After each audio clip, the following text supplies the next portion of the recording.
Hello everyone, welcome back to my YouTube channel. My name is Lydia. If you haven't subscribed, please click the link below to subscribe and be part of the family. If you're a returning subscriber, hi, welcome back, I miss you. So I'm thinking of a new tagline, that might be it. Let me know what you think in the comments.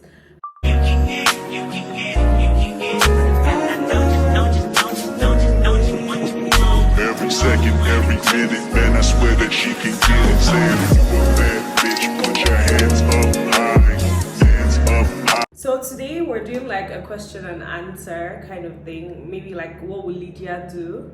I put like a question tag on my Instagram page and I had people send me questions, and I'm just gonna basically say what I would do, you know, like give advice for the situation.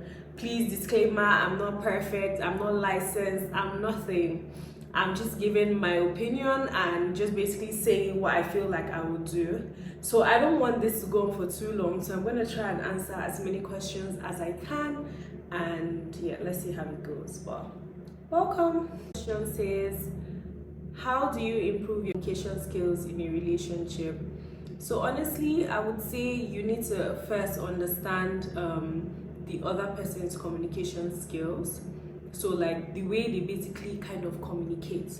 And I feel like if you're asking how to improve, that means the other person has already kind of complained that there's already a communication gap. They have probably complained about some certain things you do that they basically maybe don't like, or it doesn't like resonates with them. So you need to also fix that. So if for example they say, oh, like you don't text as much, like make conscious effort to maybe reach out more, you know, or you're never with your phone, you don't respond on time, like try your best to reply as fast as you can. And also when you respond, you understand, maybe if like you reply late or something, apologize for it, kind of explain why you replied late, you know, just little stuff like that. I feel like that's how you improve your communication. You can also ask them like, okay, what areas do you have issues with, like where do you think I should work on, and I'm sure they will let you know, and you just try your best to fix those areas that they speak about. So yeah. Someone says, how do you handle waking up to your friend ghosting you for no reason? Like you reach out and the person says it's a personal decision they don't want to discuss. Honestly, I would tell you that you should just respect the person's decision. Honestly, it's very difficult because I feel like I don't know who the friend is, but it's a very wrong thing to wake up and ghost someone. Do you get? It's not a nice thing to do. If someone does it to you, you won't like it. Do not do it to someone else. Honestly, there's no reason why. Do you understand? You can simply say, oh, this friendship is not working anymore.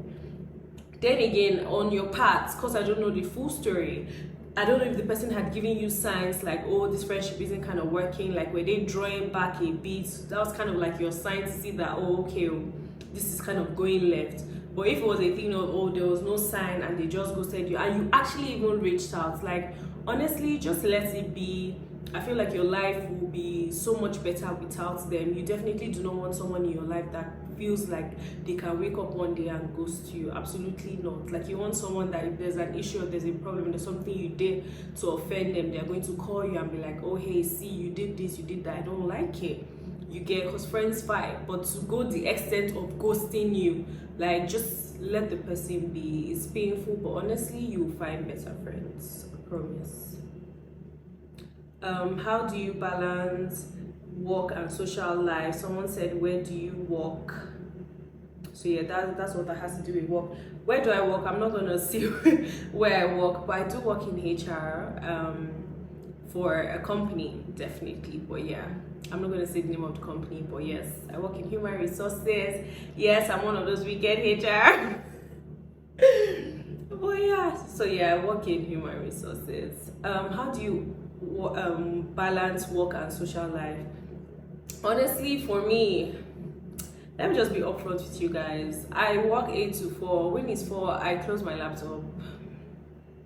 Yeah, that's it. I literally close my laptop and I leave the office, because if I do not do that, you're gonna make me stay. You're not going to pay me overtime. Like you literally have to force your way to get that balance. If not, you're going to find yourself in a place where it's like work is consuming your life. Do you understand? And that's not the vibe I'm on. Aside the HR work I do, like YouTube is something I really want to start off. I need time for that. I have an events page. If you're not following my event page, please follow it. ALS Events and Concierge. Like, that takes up time. I also have like a wig business where I like make wigs, ponytails and stuff for people. That takes time. I mean, obviously it's easier said than done, you know, but like you have to consciously put in that effort that I'm not going to live my life to work. I need to find time to go out.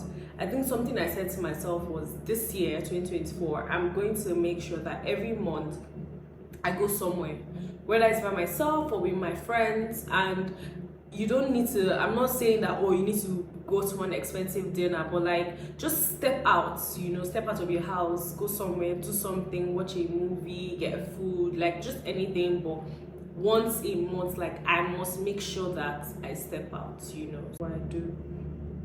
What's the ideal minimum dating time before marriage? I don't know, honestly, because people date for 6 months and like get engaged. People date for a year, get engaged, 2 years, 7 years. Like, honestly, it's not me to say. If you feel like it's right or the person is right, I feel like everything is just gonna fall into place. So I don't know what is an ideal time, but I would personally say a year. A year is kind of fine, you know. So yeah. I like someone who sends me a DM. Should I tell him? These are the kind of questions I like. Do you understand? So no, like if you like someone that sent you a DM, person already sent you a DM, so probably they're kind of feeling you. Do you understand? Don't tell them you like them yet. Like chat a bit, feel up the person's vibe.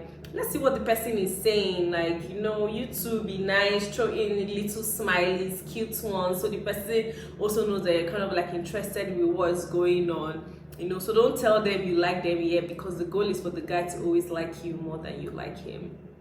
Trust me. So yeah.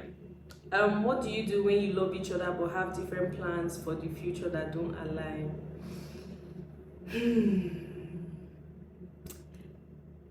You see this question, right?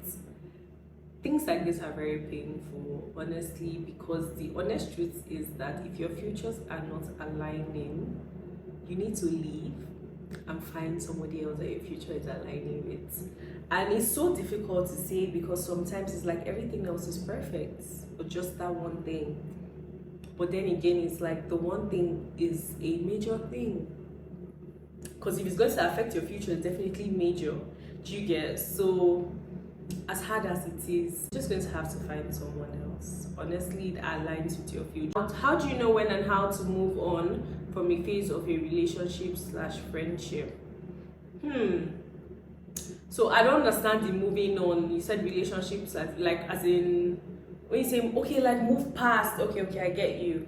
So to be fair, like if the person doesn't align with your future goals, so just like the last person, honestly, I think this kind of works. Like it's all about the future. You have plans for yourself, you know. I'm assuming that every year, like you sit down, you make plans, not even just yearly, but like you make plans for yourself. You know where you see yourself, you know where you're headed and things like that. So if you're surrounded with people that are not helping you get to where you're headed, or are not going to support you through getting, you know, through the process of getting to where you're headed, like they have to go. Again, please have conversations with these people. Sometimes people are oblivious of what they are doing. They might not know, so make sure you at least try to have a conversation with them. But if a conversation has been had and nothing is changing, please choose yourself. Like always choose yourself. Do it in a respectful way, but always pick yourself, because guess what? The other person is going to pick themselves too. So yeah. Does being in a committed relationship over time have an effect on close friends? Yeah, it does. The friends become different people in relationships. Like I know people that's like when they're in relationships, they're all about their man. Their friends don't exist. And I know people that they try to balance it out. You know? Honestly, it just depends on your friend and how she acts in relationships, or how he acts in relationships. Like I know about guys that like when they're dating people, like you don't see them. Like girls, you don't see them. and then when it's over, they're like back outside, you know. So you just have to first understand like what's the vibe of your friend when she's seeing someone. And it's also something you can have a conversation with her about. Like, I've noticed, like, every time, you know, you're in a relationship, you just drift away from me. So if you've had that conversation and the person still doesn't want to, like, come back because of that relationship, then you're also going to have to step back, because you see, when it comes to matters of the heart, just remove yourself from the situation. How do you build and maintain effective relationships, work friends, and a romantic partner? Honestly, everything is time. Like, as you get older, you have like a million and one things you're doing, and when you're not doing something, you just need to rest your brain. So everything is time, it's effort. Like, spending time with your friends is effort, spending time with your partner is effort, because it's like, aside all these things, you still have a life, but you still need to make time for them, for things to work, you know.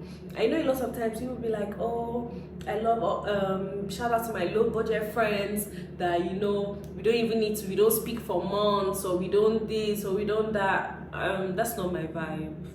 That's not my vibe. Like, we cannot, if you're my friend, I don't see why we're not speaking for a whole month. A whole month is a bit wild to me. Like, I don't know if I answered that question properly, but yeah. What's your take on living with your partner before marriage? Why am I laughing? I'm laughing because I don't like to speak on things like this. Why? Because everybody's relationship is different, honestly. Like, if you want to live with your partner before you guys get married and you feel like that's what is best for you people, I mean, then go ahead. I personally would not want to live with my partner before we get married, but we would stay together, like maybe like weekends, a week, 2 weeks, you understand? But as in to permanently move into the person's house, I personally wouldn't do that. But if that works for you, because I mean, currently I don't pay rent, so I'm guessing for situations where like the people are paying rent, it almost doesn't make any sense for them. So people have different reasons why they do that. Some people will say they need to live with you first before, you know, so it all depends. I believe do what is best for your relationship. Hey Lydia, do you think opinions from friends matter in your dating decision? Okay, so I feel like opinions from your friends matter. Hear me out. You're the one in the relationship, you're the one that knows what's going on, you're the one that knows how the person feels about you, you do pillow talk and all of that. At the same time, your friends are the ones that are seeing it from an outside perspective. They know you, they don't know the person. You understand? Or even some cases, they know you, they know the person. They know if the person is bringing the best out of you or the worst out of you, because mind you, they have known you since. Do you understand? So you need to pay attention to some of the things they say. So for example, if they tell you, oh, this person, you know, just realize that like he's always making you sad, you're not this sad before, you're getting so gloomy all the time, you're not a gloomy person, like what's going on? Please pay attention to things like that.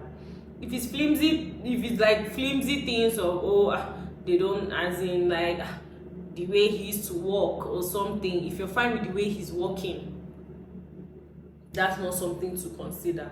But please, when it comes to how the person is treating you, if they're seeing how the person is treating you and they're telling you that, oh, this person doesn't treat you well, please and please, like, listen to your friends. Obviously, at the end of the day, the major decision is still yours, because you're the one in the relationship. But I would say consider their advice, you know, because they are coming from an outside perspective. Like, they have been your friends since, so they love you, you know, and they want the best for you. Like, at one point, do you get tired of your relationship? What do you mean, at what point do you get tired? Because why are you trying to get tired? Like, that gives me you're trying to get tired. I don't understand. Like, well, to be fair, I feel like it depends on your age, because if you're younger, you're obviously dating for like, you're just dating, you know. Not everyone dates with like a goal when they're younger. I feel like when you're older and getting into a relationship, you're getting into a relationship with a goal, like most likely most times is always like to get married or stuff like that. So for this question, what point do you get tired? Why are you getting tired? Like, you're supposed to be dating someone that you feel like you will never get tired of. So yeah, that's it, guys. I think I answered all the questions. Thank you so much for sending questions, and yeah, I'll definitely do this again. I think I actually liked it. This was very light, and I hope you guys like enjoyed the video too. Please make sure to subscribe. Please follow me on my Instagram at Lydia_Z. I think I'll put the names after. Please follow me on Instagram, follow me on TikTok, and yeah, like put your comments below if you have like advice for or a response for any of the questions I said, you know, like let's chat in the comments. Yeah, so thank you so much for watching. Bye.